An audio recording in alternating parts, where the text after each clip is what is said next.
3, 2. Okay.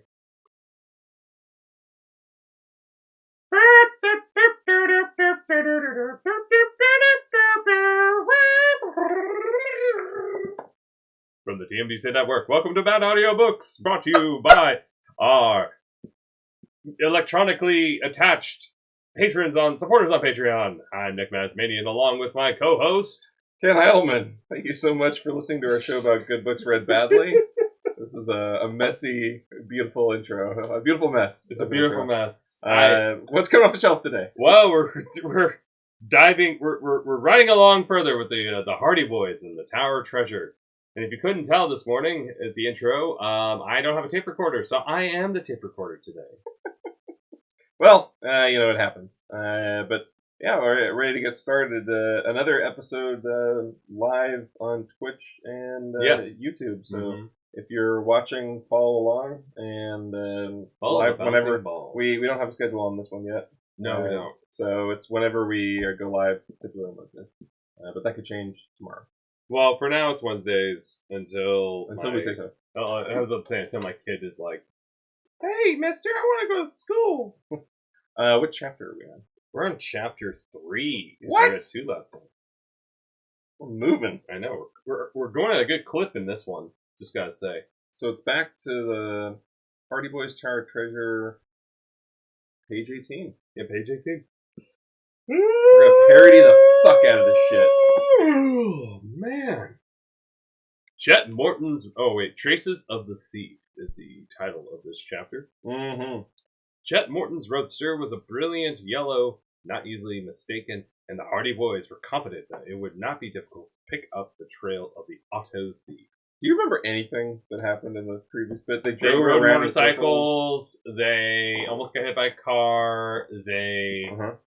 delivered the stuff. They were like, "Detectives, we're gonna be detectives, detectives!" And then they delivered the stuff. They're doing like a mail service. Yeah, and then they went to visit their friend on the back end road. And then apparently the guy who stole the car that they almost hit them might be the guy. That gets super convoluted. Yeah, and he's a redhead, so therefore he's evil. Yeah, because we're still. He's immediately suspect. We're still doing that right now in this timeline. And then anything that makes you stand out. Being a redhead or looking a little different, you're a suspect. This is the culture of crush it if it's different. So, at this point, we are picking up with the Hardy Boys and their friend Chet, trying to find Chet's car, which had been stolen. All right, so Chet and then they went back. Oh, and then they went back to the car that flipped over, and they were like, "Clearly, this must have just happened. It's been sitting there forever." But they'd already gone by it. It got really confusing. I know, but the description of the car was.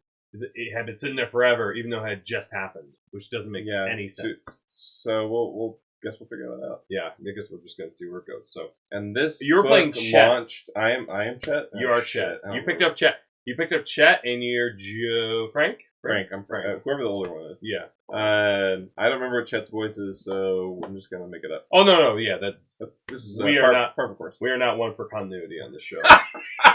Hey, you're lucky you're getting the Franklin W. Dixon, who doesn't exist, who wrote this book, is turning over in his grave, his non-fictional grave. Can't figure out if a car's been there for 10 minutes or 2 days. Why should I have to remember how? It almost feels like that is totally an editor move, just to be like, "Fuck it, it's been just happened." Even though it said a week ago, it's just happened. So anyway, go ahead, Chet. Time's relative. Look, I did Frank a little. Frank was like, "Oh, it's just like detective." Frank's seen some shit. Even though he's only 15. The car is pretty well known around Bayport, said Chet.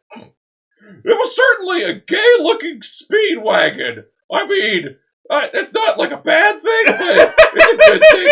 I like it. It's pretty gay. I love how gay it is, though. They're having a gay old time. You guys should join me. We should hang out more. Make out a little bit. Not both of you, because it's kind of incestuous, but you with me, we should take turns. Jesus.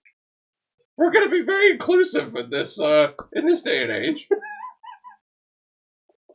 Anyone who saw it would remember it. It had a rainbow streak down the side. Just kidding. This is gay in the term of happy. No. No. Oh, okay, cool. No. Seems strange that a thief would take a car like that, remarked Frank. Auto thieves usually take cars of a standard make and standard color. Of course they do. They never deviate. They never think outside the box. Deer only come around here this time of the year. They never do. They never go anywhere else. Once you make a rule, everyone has to follow that rule. Even thieves. Thieves who break the rules follow rules. They have their own rules, which is standard make, standard colors. Exactly. We don't deviate from those things at all. So if you did have your rainbow car, they wouldn't go anywhere near it. Because it would be too bright and shiny for them. Not because it's gay. They might like it because it's gay. But they're not judging. No, nobody here's doing that. No. They're easier to get rid of. You would know that a car like yours could be easily traced. Because it's yellow. Because it's so gay. Here we go. I don't think he stole the car to sell it, Joe pointed out. Take it from me that chap was getting away from someplace in a hurry, and when his car was smashed, he took the first one that came to hand. This is how we say that. God damn it, Joe! Shut up! I'm just trying to say, if we keep after him before he has a chance to get rid of it, we'll run him to earth. We're gonna bury him. Yeah, exactly. I'm like, we're gonna fucking murder this thief. We've got licenses to kill now. I got a license to. Our dad maybe has a PI's license, but we have licenses to kill. In pursuit of justice. Thank you, Constitution. I've got a Constitution in my pocket. That's all the authority I need. A number of men in a hayfield nearby attracted Frank's attention, and he brought his motorcycle to a stop. All right, these are kind of gay-looking guys that might like gay cars. Let's get out of it. I'm going to ask these chaps if they saw...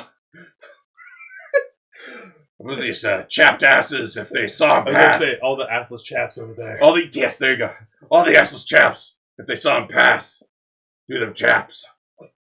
Frank scrambled over the fence. He was in a hurry. Called them over like, hey. No. Hey. Frank's in a hurry to get over that fence to the men in the field. He just really wants to get over there. And went over to talk to the farmhands, who watched his approach with curiosity. This is you. Didn't see a yellow roadster pass here within the last hour, did you? No question mark. It's exclamation only. It looks like it's a really weird question mark, actually. It's like a Yale font question. There's like a bend at the I thought it was just like a printing error. No, it's just really just the shittiest question mark of all time. Yeah. Wow. One of them, a lanky old farmer with a sunburned nose, carefully laid down his scythe and put his hand to his ear and shouted, "Eh? Did you see a fellow pass along here in a roadster?" Frank repeated in a louder tone. The farmer turned to his companions, removed a plug of tobacco from... Excuse me. A plug? A plug of tobacco from his pocket, from the pocket of his overalls, and took a hearty chew. "Lad, here want to know if we saw a roadster come by here," he said slowly. There were 3 other farmhands, and all gathered around. There was something happening in the field. What's happening, guys? They put down their scythes. Put their tobacco butt plugs down. And got down to business. It's a really weird commune. It's an addiction. Your body's an addiction. You put it in your butt. That's how you get the most nicotine. It goes straight into your bloodstream. They put down their scythes very deliberately, and the plug of tobacco was duly passed around the group. Frank waited. Don't put it... It makes me nervous when you do it so deliberately with your scythe. You can't just put it down. Ha! Easy. No, I gotta be careful there. Don't want to decapitate anybody. I'm actually not deaf. Not today, anyway. A roadster, eh? Asked one. A yellow roadster, Frank told him. One of them removed his hat and mopped his brow. We are getting into the details of all 4 of these men's lives in the field. They're sweaty, I guess. Yep. Sure. Seems to me, he observed, I did see a car come over here a while ago. I like how it's only like... It could be... That's like the best news they've had all day. I know, like, oh my god, something to do! A car! Fields of wheat! Fuck it! Did you see it when the car came by 5 seconds ago? I'll be telling my grandkids about that. And on that day, children, we saw a yellow car drive by, and it was amazing. So it was a yellow car! Ah! No! 'Twa'n't a yellow one. It was deliberately a truck, if I remember rightly. Update your diary, sir. Right. Frank strove to conceal his impatience. God, it was a roadster I was asking you about, you piece of shit! You can't get it straight, old man! I'll just shake some sense in you! A yellow roadster! No, not a coupe, a roadster. Coupe? Oh wait, I jumped ahead. Not one of them were coupes, hey? Asked the oldest man in the group doubtfully. Is it coupe? Yeah, coupe. Not a coupe! A roadster! A roadster, eh? Remarked the old farmer. That's one of them there Audiomobiles with the 2 seats and a little cupboard. Have you even been in a car before? Do you even know what it looks like? I'm over here, sir! What? Oh, I'm sorry, you weren't. This is a bale of hay. You're not that. There are no horses with these things! They just drive themselves! My cousin has one, observed another member of the group. The legend continues. Right? It just keeps... God, it's riveting. I've seen my cousin with one once. Out in the mountains in the moonlight. He got it secondhand in Bayport. I never could see why he brought the doggone thing. Hang on, I gotta make notes. This is fascinating. For you can't take the folks out for a ride in it without having them all crowded something fearful. Give me the old touring car every time. What's a touring car? Touring car is a car with a roof. It's like a hard top. A roadster is a convertible. Oh, okay. And a coupe would be a two-door. Like convertibles. He just doesn't like convertibles. Yeah, he just doesn't like convertible. Yeah, that's what we're learning just now. He likes something dependable. Yeah, reliable. Like a hard top. Like his dick. He can't. Hang on. You're going to be all the farmers. God damn it. I don't mind taking a break. I don't mind giving your voice a break because you went high, low, super fast. I'm happy to take a break. Can't say that I agree with you, returned the old farmer. What are they debating? What's good a touring car if you God. want to haul a load of grain into town? Once, them little trucks is the best, I've always thought. Then if you want to go on a picnic or anything, the family can all climb in the back. The only mystery I need to solve is why we're doing an advertisement in the middle of this goddamn book, sir. Remember to buy yourself a Ford. The Ford trucks are the best trucks. Not paid for at all by Ford. It's American made. It's the best. It's a genuine American industry. You get the use out of a car like that. Jesus Christ. Nope, nothing like a touring car. Rank extravagance buying touring cars, then put it in another. My God, this conversation won't end! Horse and wagon is good enough for me. Oh my God. Frank immediately regrets coming over to this group of men. Pick up the scythe, sir, and finish the job! Kill me. I have to be courteous and let this play out, otherwise I'll be deemed impolite in society, be an outcast! That's what I say, agreed the fourth. What with the tax? Kill me now! Well, with the taxes the way they are, and last year's crops wasn't any good, I tell you, a touring car's the only thing nowadays. Somewhat astonished by the sudden turn of argument had taken, Frank vainly tried to make himself heard above the uproar. What about the roadster, you pieces of shit? He asked. Did any of you see it, you fucking imbeciles? But the 4 men in the field were not listening. Instead, they were deep in highly complicated arguments regarding the faults and merits of various makes of cars, and they paid no further attention to the youth. So, I mean, we did have our patrons vote for Party Boys, yes, but I feel like this scene came out of Alice in Wonderland. Yes. It's like a journey. We're going down this magical rabbit hole. And we're circling the drain. Nonsense. And there's nothing accomplished. Nothing. Nothing moves. It's no questions were raised. Mm-hmm. He just asked some passerbyers, basically, and they were like, no, I don't know anything. And then they got into their own personal argument. Mm. Riveting. Hang on. It continues. Can't afford to waste any more time here. Oh, wait. No. That's just you.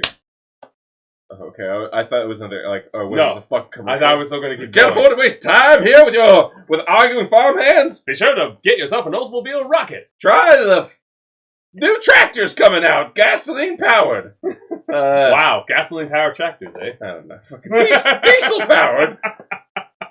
Can't afford to waste any more time here. The trail's getting cold. I know, right?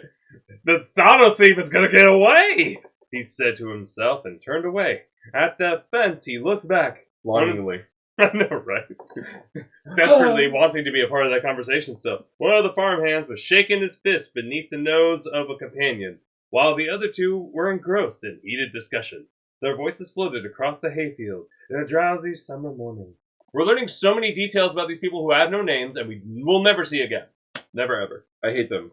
I want to burn this farm. It looks like as if you started something, laughed Joe as his brother returned to the motorcycles. Ha ha! Ha ha! I certainly did. Your laughter is so genuine. Yes, I have emotions. Just ask them if they'd seen a yellow I don't need a recap of this shitty conversation. I feel like the books written for children way back in the day did not think that they were smart at all, so they keep reiterating the information over and over and over again. I feel like chapters 1 and 2 actually had some decent movement, and 3. But they didn't go anywhere either. Yeah, but just like it took forever to get past that road, and it took forever to get to Chet's house. Like, right. Let's keep going. At least we got good formatting. That's true. There's indenting. Most of the sentences that people are speaking have a name next to it, so I know it's shocking. There's implied of who's speaking. It's great. Just ask them if they had seen a yellow roadster and they started to fight about what was the best car for a farmer to buy. Oh, well, they didn't see the roadster, I guess. Asked Chet. I don't think so. If they had, they would have told me. They would have confessed. As if like he had by the collar. It's just like, where is she? You don't need a lawyer. Only guilty people ask for lawyers. I guess they were glad of an excuse to quit work. Wow, just gonna shit on the labor force. Damn. Well, hang on. This doesn't say who all. I'm just assuming it's me. Well, we'd better get on our way then. We lost enough time already. Did you wet your pants? Did you wetty your pants? I don't need you to make fun of me, Frank. That is a personal thing at home. We do not talk about it outside, okay? Much like your collection of furries drawings that you keep in the floorboard of the bathroom. You said you'd never tell! Yeah, you said you were going to talk about me peeing my pants, but here we are! Golden showers and furries! This is not equal! What? No, I pee in the bed at night. That's what we're talking about! We've been ostracized enough as a people. It's totally normal! As a people. There are dozens of us! Dozens! Well, I would say it's a baker's dozen. Oh my goodness. They were approaching Bayport when... Hang on. Oh, Hear that. my nose. Oh, damn it. There's like so much dust in here or something. I haven't been here in a week. That's probably the reason why there's so much dust in here. So while the four farmhands wrangled loudly in the field, in an argument that bade fair to last until dinner time at least, the three boys set out again in pursuit of the red-headed auto thief. The red-headed stepchild. Yeah, right. They were approaching Bayport when they saw a girl walking along the road ahead of them, and they beat her because she shouldn't be alone walking around. How dare you go into public without some sort of male escort? You might not be safe! Your Honor! Learn some sense! Ow! I want you to be safe! Why are you hitting me? I'm here to protect you from yourself! You just don't know any better! Enter the first female character in the series. Yeah, right? The first mention of a woman outside of their mother. I'm going to guess that they wrote her IQ at a nice round 88. Nice round 88. There was something familiar about her appearance, and as they drew near, Frank's face lit up as he recognized the girl as Kaylee Shaw, who was in his class at Bayport High School. Of all the girls in the school, Kaylee was... Kaylee or Callie? I think Kaylee. What do you think? I don't care. Okay. Wow. Okay. Well, we're here now, Ken. Let's have fun, okay? We're gonna have lots of fun. We're gonna jump in there. We're gonna read those names. And we're gonna read. Just gonna be lots of fun. Yeah, it's gonna be fun. Why you gotta be like this, man? It's gonna be fun. Callie was one of them. I think it's Kaylee. Okay, Kaylee. Kaylee was one of the most greatly... Cool. I'm gonna punch you in the balls later. Do it on camera! Show them at home! Get the views! Callie was one of the most greatly admired by Frank. She was a pretty girl with brown hair and brown eyes and was neatly dressed, and quick and vivacious in her manner, and wasn't a redhead, so therefore he could date her. And had no description besides visuals. She's not intelligent, she doesn't have a great personality, she doesn't say the best jokes, she's just pretty. And 7 different ways to describe pretty. Pretty. As the boys brought their motorcycles to a stop, Frank saw Callie was not in her usual bright and cheery mood. She wasn't smiling, guys. You should smile more, Why aren't you smiling? Why aren't you smiling? Smile, Simon! Smile for me! It's making me depressed! Under one arm, she was carrying a parcel that had evidently become untied in the paper, which was badly torn. Her face was distressed, and it appeared that she had been crying. My God. Callie looked up and recognized the boys, ran over to them. Oh, should I be her? I only make it there. Okay. That awful man! She wailed. Even before they had time to ask her what the matter was, he ran. You're hysterical! He ran. Your female genitals are driving you crazy! Don't run! They'll fall out! They're shaking loose already! Oh my God!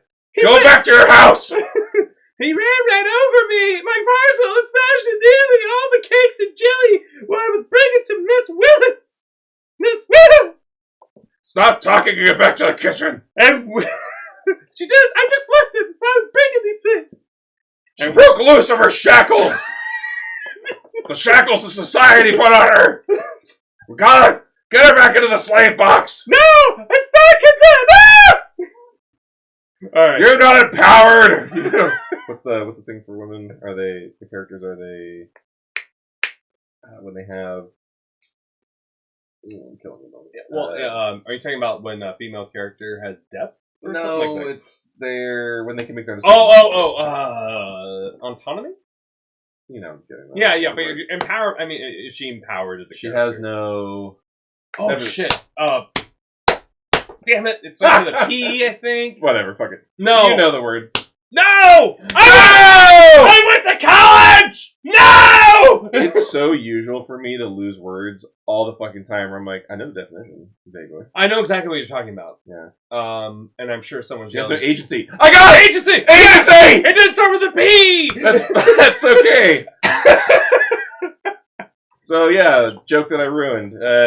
No, it was a great joke. We made an amazing joke. It was wonderful. What a great anecdote. It was a journey we all went on, and we're back. And we're all better for it. And with that, she held out her torn parcel. Frank knew that Callie, who was a generous and good-hearted girl, had been in the habit of taking little delicacies to a widow, Miss Willis, who lived just on the outside. That's her dealer! No, that's her fence. She's fencing some stolen goods! Callie is in the underground jail. Is that red hair I see under that wig? No! I have a soul! I knew it! I have a soul! I was talking about.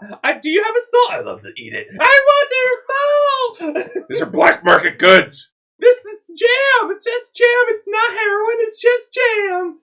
You've been mashing up those, fucking marmosets or something and selling them on the black market! Jellied marmosets! Oh my god. It's rarer than lead paint. Or maybe that's not rare. Lead paint is very much not rare. At all. All Eat up! It's delicious! Now he saw that the parcel had been smashed, so that only one glass of jelly and a few cakes had been left intact. This is Frank. Yeah. What man, Callie? He asked. What man? What happened? I wasn't listening to you. You were talking. I saw your lips moving, but can someone translate this? What happened? What do you mean there was a man with you? Were you having sex on the road? We don't know. We weren't here. We weren't here to see it, Callie. You could be lying to us right now. He did this to you.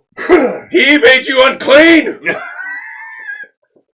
You can't be seen in public ever again. Put this wig because on. of what he did to you. Put this wig on, this red hair, so the people don't talk to you ever again. Here, look at this S. This red S. Will blaze onto your sweater. It'll keep you safe from judgment. He ran right over my parcel. Just then, Callie spied on Chet Morton, and she pouted at him. He was a friend of yours, too, Chet Morton. Well, he was driving your car! My car? Gasped Chet. Your yellow roadster. No! He came driving along this road at such a terrible speed that I was frightened and I dropped my parcel. Then he ran right over it. Oh, my word. Oh, my word. Oh, my spell. My God. Gee golly. Why, Callie? That's just the fellow we've been looking for, said Frank quickly. You've busted this case right open. I know, right, by being here. Stop doing my job. A woman's place is in the kitchen. Not behind a desk. I gave you a mystery sandwich. Here you go. You have no sense solving mysteries. I just craved them. You couldn't do this by yourself. Your name isn't Nancy Drew. I really cannot wait to read Nancy Drew now. Is it weird that every time I was like, oh, female character, this is Nancy Drew. Oh, someone's walking in there, it's Nancy Drew. And then what happens? She shows up, and then what? Nothing. It's gonna be so stupid. She can be dismissed the entire time. Shut up, Nancy. We're trying to solve this mystery. Guys, I found a body over here. Ah, we've got our book series. You don't know what this is like. Alright. Okay, you haven't said the last line. Oh, sorry. You went on your... Chet's car has been stolen. It was a B&E. It was a break-in. It was a car napping. I'm about to say a B&E, huh? They broke and entered into the car. Well, whoever stole it came by here 10 minutes ago, said the girl. And he's a madman by the way he was driving. Why? We're right on his trail then, declared Frank. Justice is on the way. He must have gone into Bayport. The only town in Bayport existence. City. It's crime infested Bayport. They took my family from me, and I'm here to get revenge. I will murder this town. Murder it in its heart. I'm start stabbing the street. I'm getting at the heart of the evil. Son, what are you doing down there? I'm gonna bleed it till it finds its way back to truth. Alright. Okay. He was heading that way, Callie told them. But at the rate he was going, you'll have a hard time catching him. Oh, Chet, I'm so sorry your car was stolen. Well, don't worry, we'll get him right back, replied Chet grimly. That was very grim. Are you going? Oh, wait. RJ, shut up, Callie, it's my line. Stop talking. Hey, guys, I'm just over here. I'm Joe. Hi. Just Joe. I'm the other brother over here. Shut up, Joe. Nobody asked you anything. I exist. You talk more than Callie. Are you going back home, Callie? Because you should. So that's Frank. No, I'm going on up to Miss Willis's place. You needn't bother to drive me up. Good, I wasn't asking. Well, you know, I think it's a job of girl and you're a boy and you have a motorcycle. I could probably just hit your ride, but it's okay. No, I'm just gonna walk. No, I'm just gonna walk. It's okay. I'm going to let society do what it must with you. What? I'm gonna let you eat out here with the wolves. The car-stealing wolves. And the farm hands. They'll tear you apart in the most boring conversation. You'll die the slowest and most painful death that one can die from. I can't wait for your eyes to glaze over, and for your heart to stop, and for your soul to leave your body. I don't believe that trucks are the best choice. I think you're wrong there. Kill me, please. And I'll look up, I'll look down and whisper, no. I'm actually rereading that right now. Really? Yeah. That's the reason I texted you the other night. I was like, we need to make a Watchmen comic, because that's what I'll just give you 500 pages of dense information with no script. You can do all the other work. Enjoy. Get no writing credit. Get no storytelling credit. You're you're in the hands. Are you watching the HBO movie? Show? I haven't seen the HBO show, no. Is it good? I've heard it looked great. Like, I'm definitely down to watch. I just haven't had a moment to watch it yet. It's amazing. Alright, I will definitely watch when I get back into HBO Go. I don't know where we are. Oh, we're here. I'm just trying to get my voice back in the script. Is it... It's only a few yards further down. I know you're anxious to chase that awful man. The chase is in my blood. I'm going to kill that red-headed freak if it's the last thing I do. Red face! We're gonna get him! Red face is back again. You know I'm a redhead, right? Yeah, that's what I said, red face. The face is a part of the head. It's the most deadly part of the head. And he's the most deadly redhead. Okay, can you read the actual line? We'll chase him, all right. Declared Frank as the motorcycles roared. They bade goodbye to the girl and sped on their way to Bayport, leaving Callie to continue on her journey alone to the home of Miss Willis and wind up on a milk carton with the remains of the cakes and jellies over which she had spent so much time and care. They sped...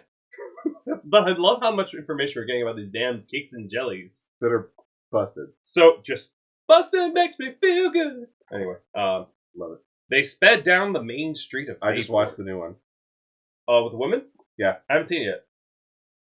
I heard. What do you think? Come at me, internet. I enjoyed it. I was about to say, I'm pretty sure it was good. It was pretty good, actually. I hadn't seen it yet. I went in with the judgment that it's all the reviews were shitting on it. No, they just don't like vaginas. I was about to say, hang on, sidebar. We're doing sidebar this shit. Sidebar this shit for a second. I think it was just a hot take of the internet at that point. Everyone just decided to fucking hate it because they were doing basically a reboot because they were just called Ghostbusters. Yeah, and that shit always bothers me when you just rename it the same thing as a thing that already exists. Just give it they tacked on the name later of Answer the Call. I'm like, cool, that's perfect. Do that. But there's already a movie called Ghostbusters. Now I have to go. Are we talking about the 1984 one, or are we talking about the? I think really, if they did do a colon of some kind, I don't think anyone would have given a shit because it would have been its own thing, and it wasn't trying to basically be like, oh no, forget about the other ones or something. Exactly. I feel like, well, the thing is, I'm sure that the filmmakers weren't trying to say that. They were mostly just saying it's Ghostbusters, whatever. Yeah. And I'm sure the internet took grievance with it because they were like, how dare you replace Dan Aykroyd and even though everybody appeared in it that was alive. His cameos. Oh, good.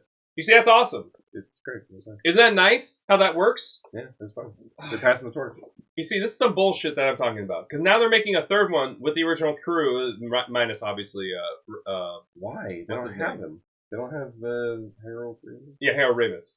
I was going to say Rick Moranis, but that wasn't it. I knew that wasn't it. Harold Ramis. Though. Yeah, oh, he was? No, sorry. He was in the original Ghostbusters. Well, yeah, he was, but I thought he meant he came out of the hobbit hole in which he was hiding because he was like, fuck acting, I'm gonna raise my kids. Yeah, that's my money wisely. It's not his fault. White died. No, not at all. No, I'm not shitting on Rick Moranis. Why do you hate Rick Moranis so much? No, inside. No, it's all turned. It's all gone sideways. Inside the judgmental look of Dick Mazmanian. Ah! There it comes and burns me. No! Rick, no, I love you. Anyway, I really want to see it because it looked fine. It looked like it was going to be fun. Cast was great. Yeah. So I was like, I just heard it's not a perfect movie, but I would give it at least an 8 out of 10. A buddy of mine did hate it, and I was like, oh, okay, well, maybe I'll not see it just now. Also, we had just had the kids, so it was really zero time to go see a movie anyway. Now I just gotta look for it on Netflix or something. The funny thing is, I watched Ghostbusters, the original one, right before it to compare. Oh, really? And I love the original Ghostbusters. Well, of course. But that was the first time that I watched Ghostbusters and was like, this is a fairly dated movie. Oh, like it feels dated? Yeah, or it just like the storytelling is slow.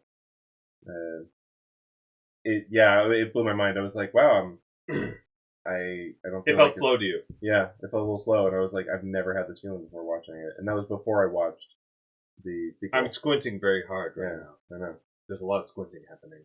Yeah. I watched it maybe 2 years ago, the original, and I didn't feel that at all. But I also grew up with that movie, so did I. But it just blew But my you're mind. like hyperactive attention. Like you're like I can sit and watch a movie. I know you can sit and watch a movie. I just need to, like, when you've made your point, you need to get to the next one. I would love to show you a very long movie, like Endgame. that desperately needed a fucking Now intermission. we're going to flip-flop, because I was just like, I had no problem with the length of Endgame. Everything was great. It moved. Avengers Endgame, obviously. And you just watched it, and you're like, so long. It needed a fucking intermission. I don't mind the length. Just give me a chance to take a breath. Like, process. Let me put it this way. Hollywood movies that had intermissions were 2 hours and 45 minutes. They weren't 3 hours. This is like one of the longest movies ever released, and it had no intermission. A lot of people that go pee, think about it a bit. Like, no. Like really, intermission should have happened as spoiler when Thanos shows the fuck up, like it nukes everybody from orbit. Like intermission. Oh no! I'm trying to say that's where you would put it, because there was still like an hour and a half of movie after that. I'm telling you, I paused it there too. Trust me, because it really is like the hour and a half. Yeah, I'm trying to tell you, when that guy shows up, it's not even toward the end of the movie. Really? Yes. To me, that's like the end. No, it's not. At all. That's where an animated film starts. Is at the 90 minutes left. Yeah. That's crazy. So anyway, all right, well, we should finish this. We should get back to this because I only have so much time. We have to pick up my wife from the train station. But let's try to. I want to squeeze in one more chapter. I want to do 2 chapters of recording. Dramatic moment of your wife sitting at the train station, longingly looking at the distance. She's just like, "Where is he? Will he come? He said he would be here. He never breaks a promise."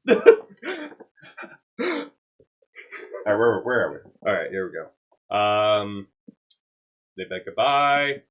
They sped down the main street. They sped down the main street of Bayport and headed directly to the police station, where they intended to report the theft of Chet's car and a description of the thief, assuming him to be the red-headed man who had so nearly run down Frank and Joe on the shore road. But when they reached the police station, who gives a shit about fucking Callie? I know, right? She almost got killed too, but we're not going to report that. We're just going to talk about us. We almost got ran over. We are the important ones. I'm a man. A crime almost happened to me, of all people. Yes, it's crazy. But minorities, women. But when they reached the police station, a further surprise was in wait for them. Ooh, what's the surprise? Is it the red faces run over the police station? He's like hitting all the cops with his car. He's like, man! Wow. He's this Red Skull. He's the Red Skull. Yeah, he's the Red Skull. Yeah, absolutely. He's the foil to our Captain America. Yes, exactly. I feel like Joe's the shield and Frank is Captain America. Perfect. Yes. Because Frank just throws Joe away and Joe comes back.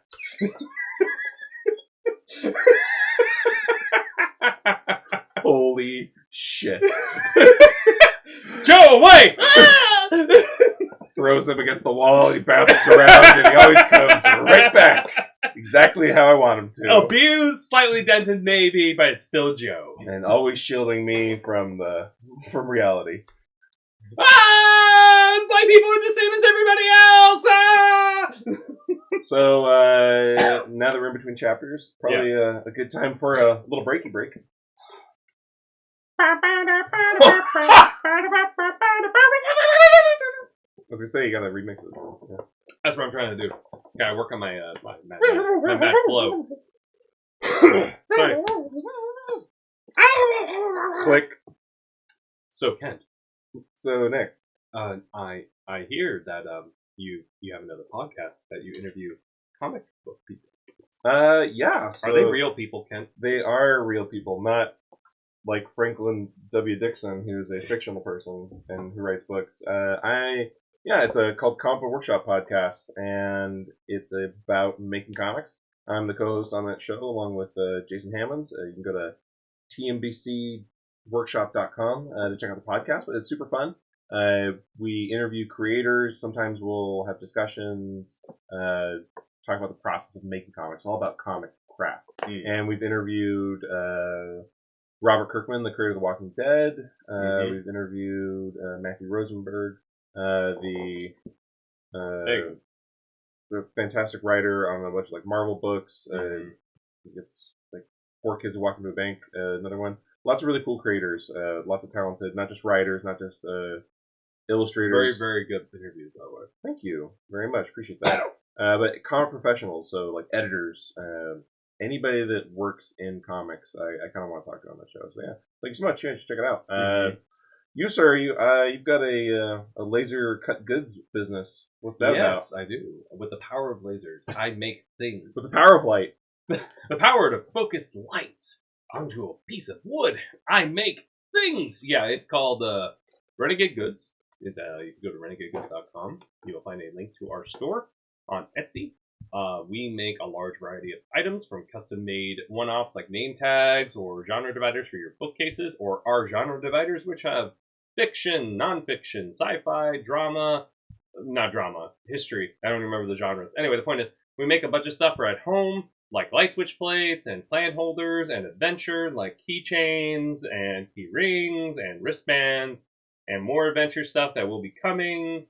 And normally you've got your wristband. Yeah. Normally I wear it. I don't have it today. I need to make. I have some grand plans for some stuff made of leather soon. I'm gonna have.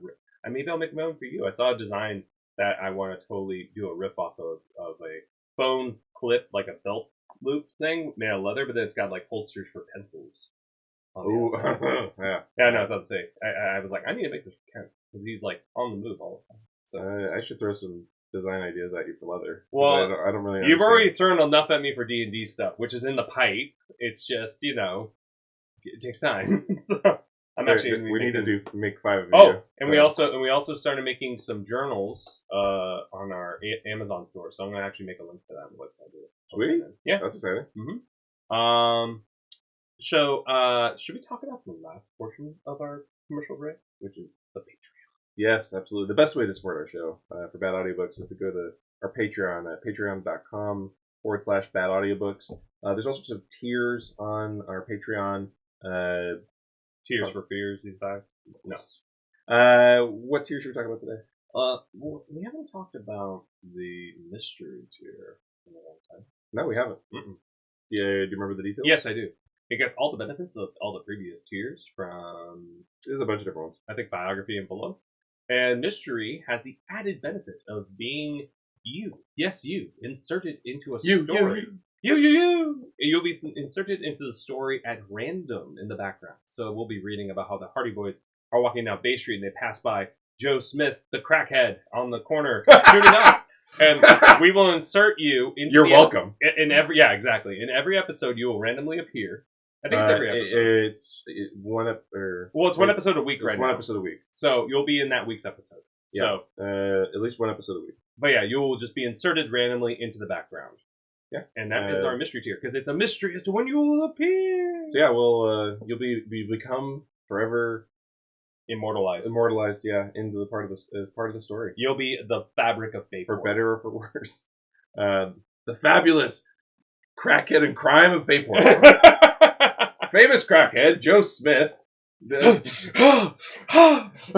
Hardy Boys, I need your help. I need you to find the mystery of which man's dick I need to suck in order to get more crack. Oh, well, there he is. I'll go. There we go. Anyway, yeah, so enjoy that. That's the mystery tier. Check out our patreon.com/BadAudiobooks. Do anything if that doesn't sell you harder on a hard crackhead dick sucking, nothing will. I'm about to say, we promise we will try not to do anything too lewd with you. Yeah, maybe give us a note. Yeah, actually, that's a good want point. us to do, that would be a good point. If you are open for everything, we will if you're see not where you open for everything, actually, probably best not to just pick that one. Yeah, exactly. If you're not feeling adventurous, yeah, don't be for the adventurous at heart and like craziness. That's a good tier. All right. Well, why don't you play us back out?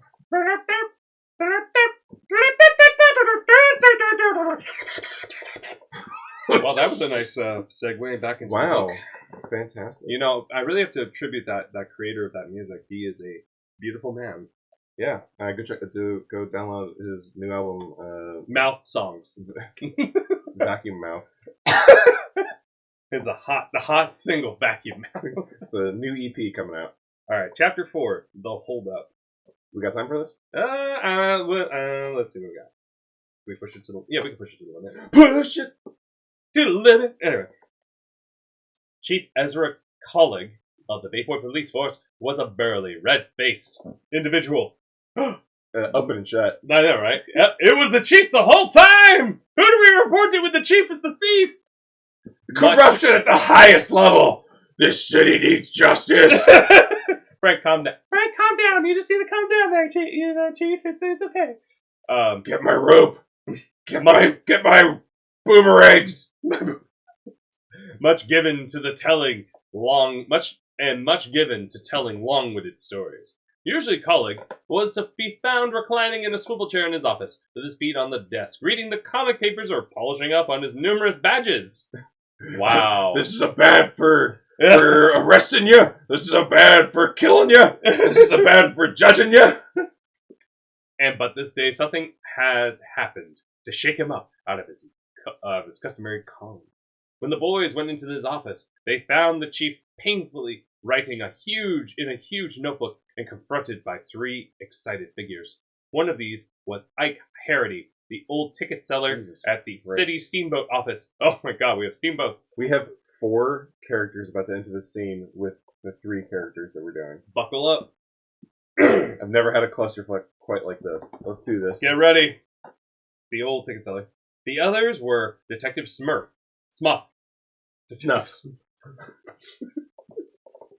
Detective Snuff! Get over here!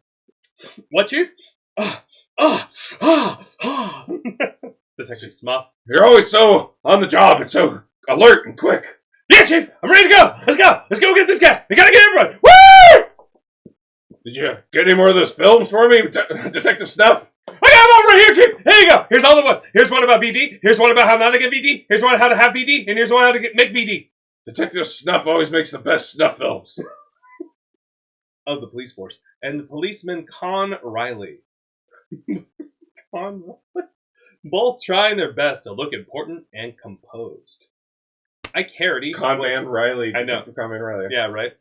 Ike Parody was frankly frightened. And I love alliteration.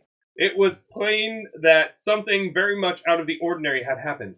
Parody was a timid and inoffensive old chap who had perched on a high stool behind the wicket at the steamboat office day in and day out. What is he fucking talking about? I don't know, but we're learning a lot about Ike Parody.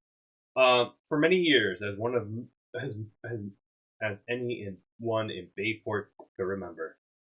Who's talking? This is probably Ike by the sound of it, since they wound him up for this. Yeah. Are you doing Ike? I can do Ike. Well, I was just counting up the morning's receipts, he was saying in a frightened and high-pitched voice, when I was in this fellow, and he sticks a revolver right in my nose! Right in front of my nose! Get some gunplay here. Yeah, here we go. Just a minute! Interrupted. That's kind of too much like Frank. Yeah. You're the chief. Any suggestions? Play it dumb. He sounds like he's dumb. Just a minute. Interrupted the chief grandly as the boys entered. He dipped his pen in the inkwell and poised into his put some dip in his mouth. Right, and just everyone's chewing. Remember, the best chew is Tobacco chew.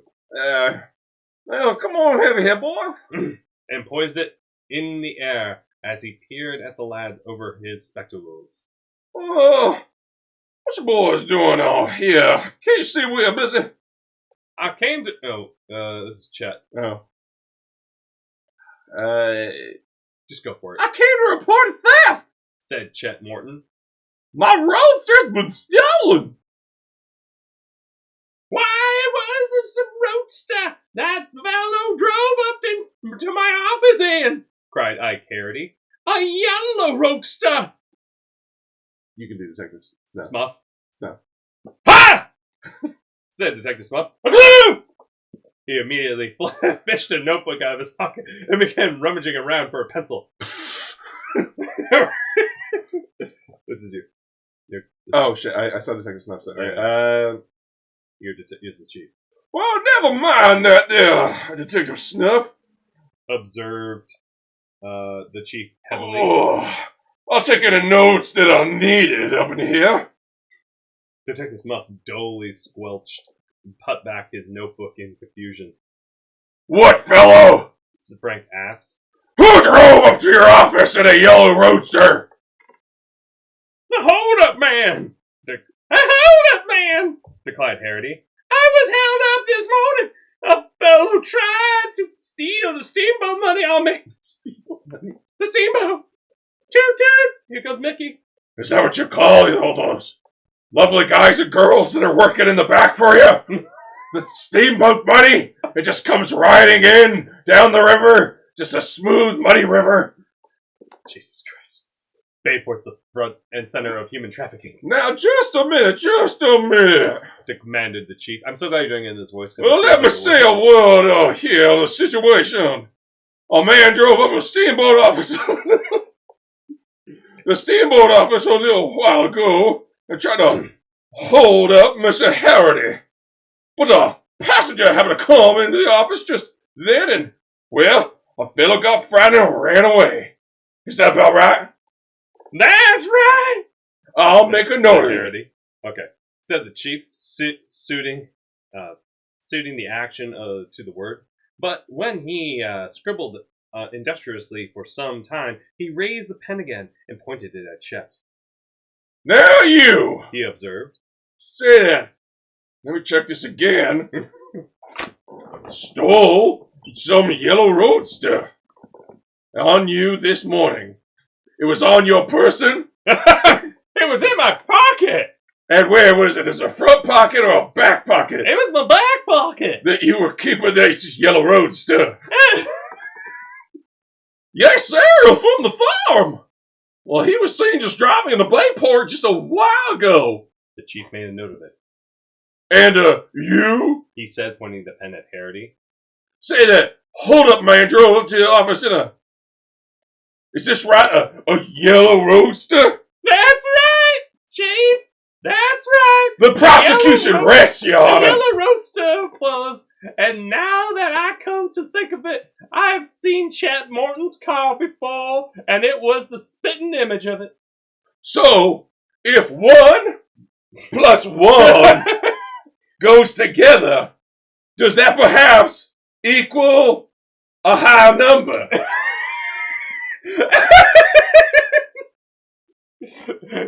You mean like 4? Yes, exactly. Yes. My God, we've solved it. Then you're at the bottom. No, it sound like it's. I don't know. Any line they're about to say is so fucking stupid. Yeah, just go for it. And you. Hang on. You're there. See, the hold-up man drove up to the office in a yellow roadster. You're here. Am I? Oh, did I already do this? Yeah, you already did that. Oh, fuck. Whatever. Hey, keep up. Keep up. Remind me of my New Zealander cousin. Oh, okay. Keep up. Keep up. Keep up. Welcome to the story, Kent. Who's talking? Your chief. Oh, God damn it. Fuck. I'm an idiot. Okay. It's okay. Then, declared the chief. That's all that for one word. Yeah, right. That's why I was like, come on. Put his pen in the air. Come on now. With the air of one making a momentous discovery. It looks to me very much as if the hold-up man and the fellow that stole the car are perhaps... No. He says it's so much better. Is. Say it. You have to say it like that. You're right. I have to. Come on. the hold-up man and the fellow that stole the car is one and the same man. They is the same person. Yeah. I speaks good English. Detective Smuff wagged his head solemnly in admiration of this feat of deduction. I believe in you! Right, Chief? He declared. Of course he's right, said Frank. It couldn't be anyone else. The point is this. Who gives a shit? It's the same person. Where is he? Where did he go? Where is the hold-up man? Did he leave in the car? Did anyone follow him? He left in the car, all right, said Harody. But nobody followed him. I telephoned for the police. I'm using the same voice for the fucking farmers, but whatever. They're gone forever, so... No. They're still arguing that field about which one's the better car. And there they will to the end of days. Did you notice the color of this man's face? Hair? Asked Frank suddenly. Oh, wait. What's that got to do with it? Asked Detective Smuff. Never mind. It may have a great deal to do... What? Never mind, it may have a great deal to do with it. I don't know. Did you notice the color of his hair? God damn it! Repeat. Swear to me! Frank, it's okay. Just calm down, Frank. Just calm down. It's just... What are you doing? Where'd you come from? I room with you. I'm one of the brothers. I'm part of the Hardy Boys. So I'm over here. Hi. This book's Hardy Boy. No, it's the Hardy Boys. It's on the contract. It's titled Hardy Boys. I'll never be rid of you. No, you won't. Like a tumor. And even if I do get rid of you, you'll just come back to me like you always do. Yep. Can't get rid of me. Gonna kill you. Anyway. Right. It was short. All right. There it is. It was short, said the Harody firmly. Short and dark. What? Frank and Joe looked blankly at one another. Oh, I'm here. Hey. Whoa. Hey. Are you sure? Asked Joe. Shut up, Joe. Oh, I just want to ask a question. I want to help. Know your place. But at the second... Respect your elders. You're only older than me by 2 years, you asshole. I've seen some shit. Oh, I'm positive, decried Harody. I was face to face with him. He was a dark-haired man, and his hair was cut awful short. I noticed that. You're sure he wasn't red-faced headed? I'm sure of it. This is Chief. Alright, I'm like, it's the same Chief. I thought maybe a second Chief showed up. I'm the other Chief from the same station. We have 2 Chiefs because the other one's stupid. Now, what's all this about? Asked Chief Colleague suspiciously. What has the color of his hair got to do with it, even though we've mentioned the color of the car about 60 fucking times? Go ahead. Well... admitted Frank. We're pretty sure that the man who stole Chet's car had long, beautiful red hair. Gorgeous! Like the setting sun. Like a Tatooine sun. Doubly gorgeous as Tatooine suns.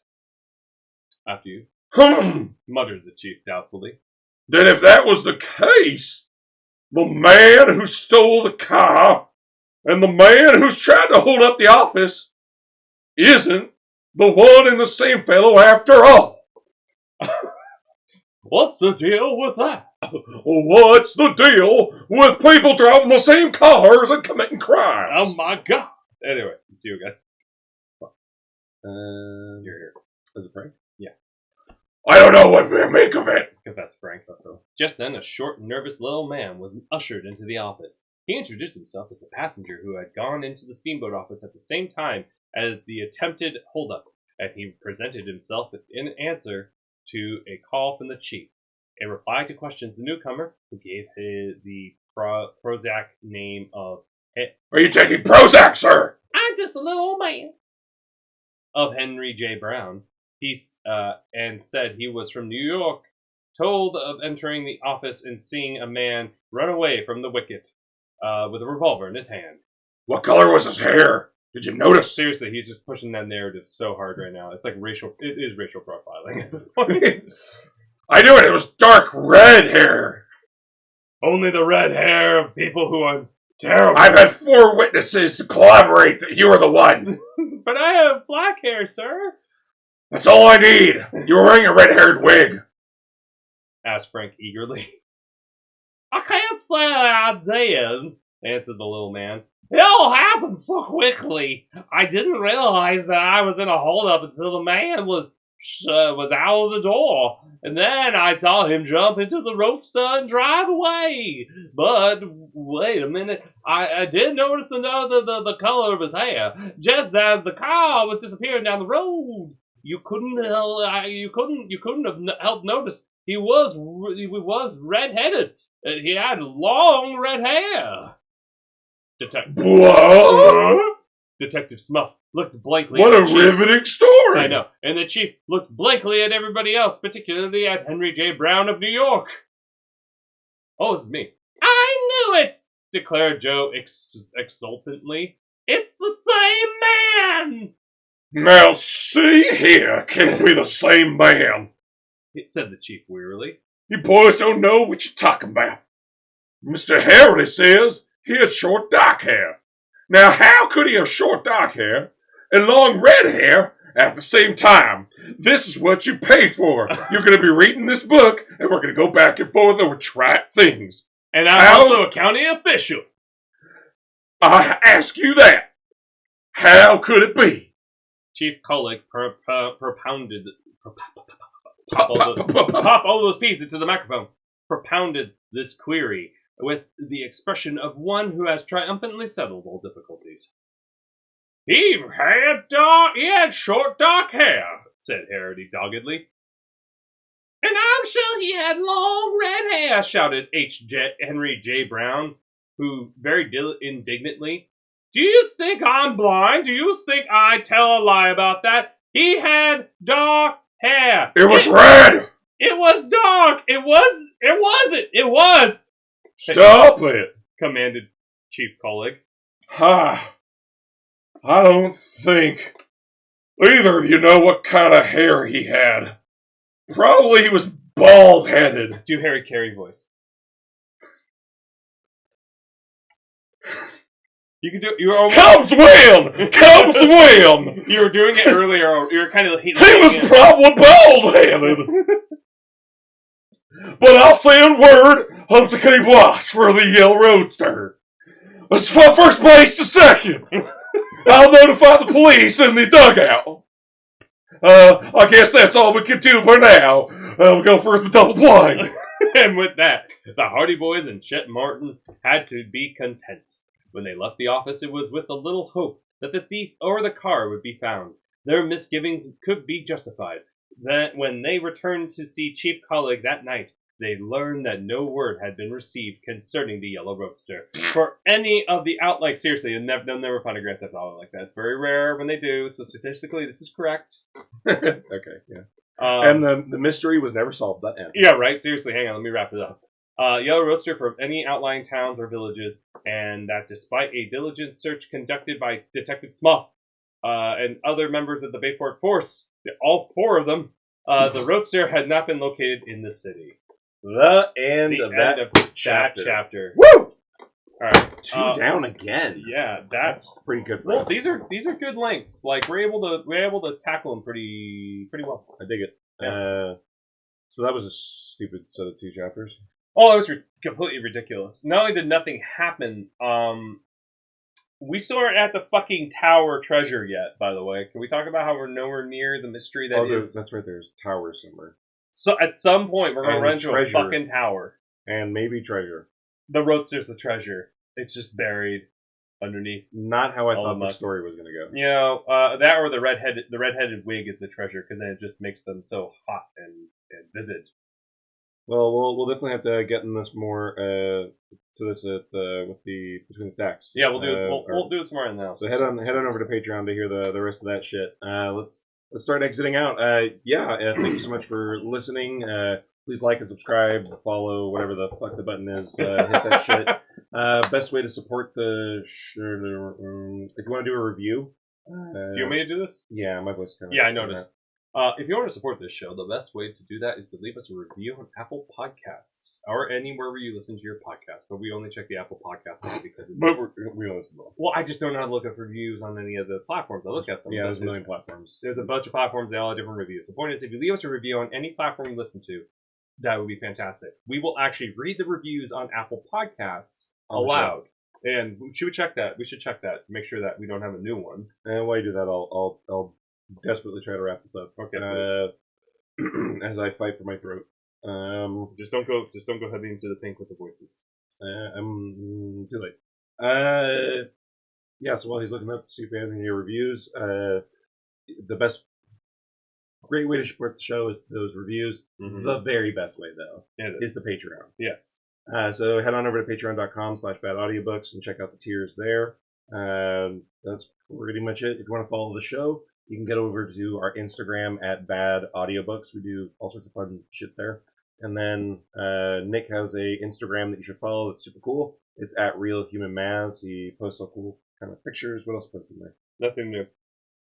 Oh, I sorry. I was looking at the review. I usually post things I'm working on or new beers I find, typical, normal, basic stuff. Sweet. And you can also super exciting. You should go follow me. Riveting. And you can follow my Instagram at Ken Heidelman. I post all sorts of art and comic stuff that I'm working on, so go check that out. That's pretty much it. Play us out.